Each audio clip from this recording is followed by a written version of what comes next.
ഇന്ന് നമ്മൾ തയ്യാർ ചെയ്യാൻ പോകുന്നത് സിമ്പിൾ അച്ചാറാണ്. ഞൊടിയിടയിൽ അച്ചാർ. ഒരു 2 ഞൊടിയിടയിൽ നമ്മുടെ അച്ചാർ റെഡിയാവും. അച്ചാറിന് വേണ്ടത് മാങ്ങ അരിഞ്ഞത്, ഇതൊരു 1.5 കിലോ മാങ്ങയാണ്.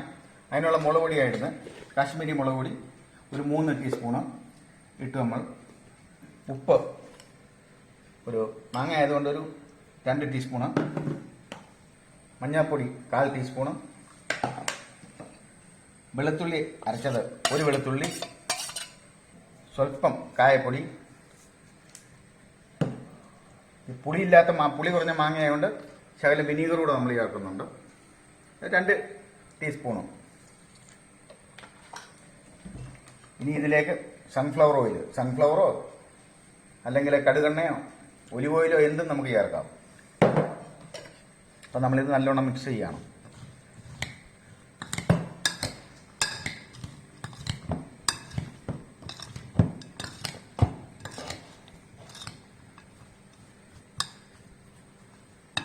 അപ്പം നമ്മുടെ ഞൊടിയിടയിൽ അച്ചാർ തയ്യാറായിരിക്കുകയാണ്. 1 മിനിറ്റിൽ നമ്മുടെ അച്ചാർ റെഡിയാണ്. അതാണ് ഞൊടിയിടയിൽ അച്ചാർ. നമുക്ക് എല്ലാത്തിൻ്റെയും കൂടെ ചപ്പാത്തിയോ ചോറോ എല്ലാത്തിനും കൂടെ നമുക്ക് കഴിക്കാം. തീർച്ചയായും നിങ്ങൾ ട്രൈ ചെയ്യണം, ലൈക്ക് ചെയ്യണം, ഷെയർ ചെയ്യുക, സബ്സ്ക്രൈബ് ചെയ്യുക മറക്കരുത്.